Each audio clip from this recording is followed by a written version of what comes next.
Eh, vous êtes là? Ok. Gâtons leur business. Gâtons leur business.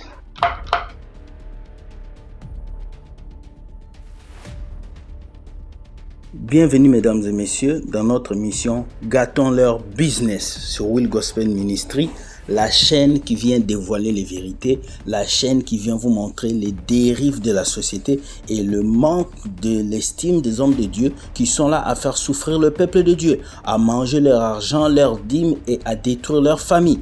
Alors aujourd'hui, nous allons dans un coin où on appelle la Côte d'Ivoire, le pays des éléphants, où il y a un problème qui se passe là-bas à l'église.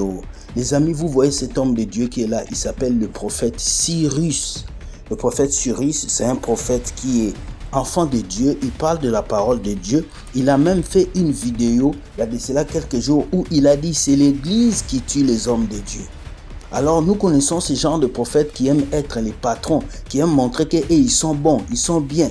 Il a fait cette vidéo et à quelques jours de faire cette vidéo, il y a quelque chose qui s'est passé. Ce prophète que vous regardez est en garde à vue. Garde à vue, ça veut dire qu'il est en prison, pas vraiment enfermé, mais on le garde, on est en train de lui poser la question. Pourquoi? Pourquoi on lui pose la question? Le prophète Cyrus est bloqué parce qu'on lui pose la question sur une de ses fidèles qui est morte suite à un programme de prière organisé par le prophète. L'événement avait lieu au stade Engré. Donc le prophète a organisé un événement au stade Engré dans la soirée du samedi 9 juillet 2022 à partir de 16h. Le programme était de 16h à 22h. Alors cette fille que vous voyez sur la photo qui s'appelle Judith Nyakmouké est décédée suite à un programme de prière organisé par ses prophètes.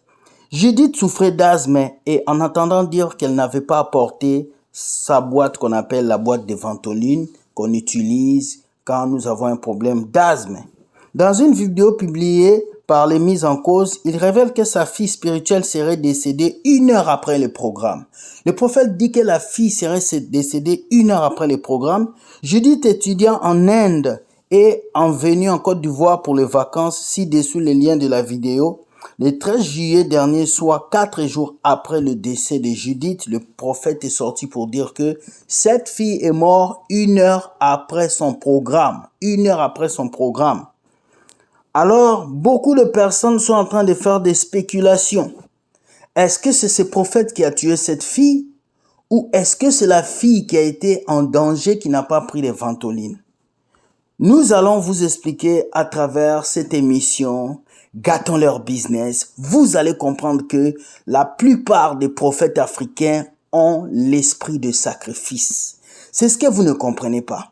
Il y a de cela quelques jours, je vous avais fait une vidéo pour vous expliquer comment est-ce que ces hommes de Dieu d'aujourd'hui vont prendre des fétiches, surtout les jeunes prophètes. Ils prennent des fétiches et on leur dit de sacrifier leurs fidèles. Ils sont nombreux, Joël, François, tous ces faux prophètes qui sacrifient les enfants de Dieu dans leurs propres églises. Et ces démons qu'ils prennent, ces démons vous poussent à aller voir ces prophètes, ils vont vous détruire, ils vont vous tuer. Je vais vous expliquer ce qu'on appelle le sacrifice humain à travers la délivrance ou à travers les événements. Alors depuis le lundi 18 juillet 2022, pour entendre sa déposition après une plainte formelle de la famille de Judith, une autopsie est réclamée par celle-ci pour comprendre les causes réelles de décès de leur fille. Vu l'ampleur des choses, l'affaire est sur la table du procureur de la République de Côte d'Ivoire et l'homme de Dieu est déjà en garde à vue, confie à notre source. Que s'est-il passé? Raconte Will Gospel Ministry. Accompagné de son avocat, l'homme de Dieu a indiqué dans sa déposition que le drame est arrivé 1 heure après son programme. Selon lui, une fois le programme terminé, il s'apprêtait à rentrer à la maison quand sa fille spirituelle Judith, étudiante en Inde, qu'il encadrait via Internet, présente à ses moments de prière parce qu'en vacances actuellement à Abidjan, a commencé à se sentir mal. Aussitôt, le prophète et son équipe engagent un intense moment de prière pour sa guérison. Bien entendu, Judith étant asthmatique à la prière était associée à la ventoline qu'elle avait à sa portée, comme toujours en cas de crise d'âme. Mais ces jours-là, le médicament ne faisait pas effet et Judith perdait le souffle.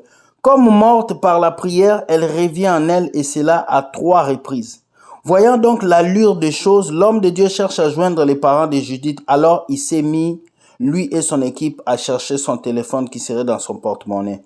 Mais encore un autre malheur, le porte-monnaie en question a disparu. N'ayant plus solution, il décide de conduire sa fille spirituelle profondément affaiblie dans une clinique assez proche. Arrivé là-bas, à la clinique, les responsables lui conseillent une évacuation rapide car elle ne pouvait plus respirer. Oshu n'ayant pas toujours aucun moyen pour informer les parents, il engage alors sa responsabilité directe et se présente comme un membre de la famille en tant que son père spirituel. Mais hélas, trop tard, le pire est arrivé. Judith est déjà partie, elle est morte, elle est partie et le médecin l'a annoncé. Une nuit assez difficile et longue pour l'homme de Dieu. L'affaire éclate par la suite sur les réseaux sociaux. Des proches des parents de Judith établissent finalement le contact. Le lendemain, ils constituent une délégation se rend dans la famille Judith pour annoncer le drame qu'il a vécu, c'est-à-dire le décès de leur fille. Triste réalité car la famille de Judith porte plainte et ils veulent connaître la vérité. Qu'est-ce que j'ai à vous dire? Est-ce que le prophète, est-ce qu'il a tué Judith? Physiquement, non. Il n'a pas tué Judith parce que Judith avait déjà l'asthme. On nous dit que la machine ne fonctionnait pas. Est-ce que c'est la faute de Judith? Non. La faute est de l'inconscient qui est l'homme de Dieu. Cette fille avait l'asthme et cette fille devait être soignée. Cette fille avait l'asthme et cette fille devait rester à la maison. Pourquoi elle n'était pas morte en Inde? Elle vient mourir entre tes bras. Il y a des personnes, il y a deux cas. Premier cas, soit cette fille avait des réclamations des familles, on devait la tuer par des sorciers depuis longtemps, elle était déjà morte, on attendait une occasion pour qu'elle puisse mourir entre les bras du prophète. Soit le prophète avait des sacrifices qu'il avait fait pour sacrifier quelqu'un de fragile. Il y a ces deux cas, mais je ne sais pas ce qui s'est passé. Ce que je vais vous dire aujourd'hui, c'est juste un simple conseil à donner à tous les hommes de Dieu et à tous les fidèles du monde entier. Parce que quand nous parlons, vous ne nous écoutez pas. Mais quand le drame arrive, c'est là que vous nous envoyez les choses. Frère William parle. Écoutez-moi. Il y a des choses que Dieu fait, il y a des choses que l'être humain fait. Conseil à tous les fidèles. Tu es malade, on te dit de jeûner. Mais ne jeûne pas parce que tu es malade. Tu prends des médicaments. Tu es enceinte, on te dit de déjeuner. Ne prends pas ces moments-là parce que tu vas te tuer. C'est comme le suicide. Judith savait qu'elle avait l'asthme, mais elle s'est pointée au niveau de prière. Elle savait qu'elle avait un problème de respiration. Il ne fallait pas qu'elle puisse se livrer à ces gourous, à ces choses qui se passaient. Aujourd'hui, ce sont des parents qui ont perdu leur fille et aujourd'hui, c'est un prophète qui est en prison. Alors vous les fidèles qui aiment suivre les faux prophètes de gauche à droite, vous les fidèles qui n'aiment pas prendre vos vies chrétiennes en main, continuez de suivre les miracles, continuez de suivre les faux prophètes et vous allez perdre votre salut. Ça, c'est le conseil que je vous donne.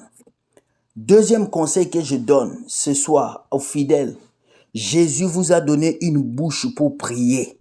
Il vous a donné des oreilles pour entendre. Avant de pouvoir dire, Seigneur, de dire, homme de Dieu, prie pour moi, sois sûr que toi-même, tu pries pour toi-même. Ne laissez plus votre tête à n'importe qui. Parce que beaucoup de prophètes dehors sont des satanistes, des sorciers, des personnes qui sont capables de tuer parce qu'ils veulent boire du sang. Ils veulent boire des choses bizarres. Voilà ce que j'avais à dire. Protégez vos filles, maman. Protégez vos garçons. Ne les envoyez pas par confiance chez ces hommes-là. Ce sont des sangsues, des voleurs qui vont détruire vos filles.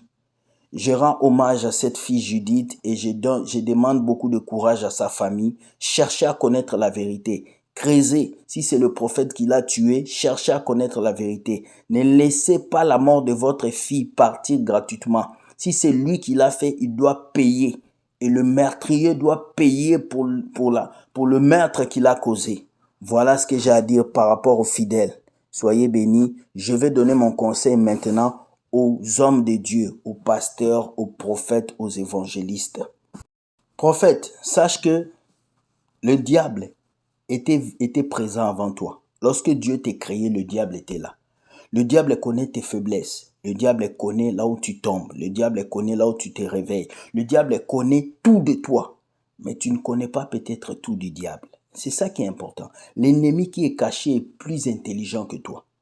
Alors mon message à toi, prophète Cyrus, c'est d'abord de te repentir et de prier que Dieu te fasse grâce. Si tu es innocent, tu sortiras. Mais si c'est toi qui as fait cela, tu partiras en prison. Car le coupable doit payer. C'est important. Quelqu'un est mort dans ton événement. C'est comme un médecin qui perd un patient sur le lit d'hôpital. Si c'est l'erreur médicale, il sera acquitté. Mais si ce n'est pas l'erreur médicale, il va aller en prison. Votre pays, la Côte d'Ivoire, est rempli de faux pasteurs, de faux prophètes qui ont raté leur avenir, qui veulent se racheter dans la parole de Dieu. On ne vient pas s'accroupir à Jésus pour avoir de l'argent. Quel est ton métier? Quel est ton travail? Je ne sais pas, mais prophète, répands-toi. Message à tous les autres prophètes qui se cachent derrière les titres des prophètes pour passer de l'avant et assoupir les enfants de Dieu. Dieu va vous frapper si vous ne vous repentez pas. Alors repentez-vous et revenez sur la bonne voie. Prêchez la vérité aux enfants de Dieu. Je vous dis bye et je dis gâtons leur business, gâtons, à bas les faux pasteurs, à bas les faux prophètes, à bas les faux évangélistes, à bas les faux prophètes youtubeurs, à bas tous ces faux pasteurs, à bas les faux apôtres, à bas les pasteurs qui vous font boire l'huile, à bas. Soyez bénis, bonne soirée et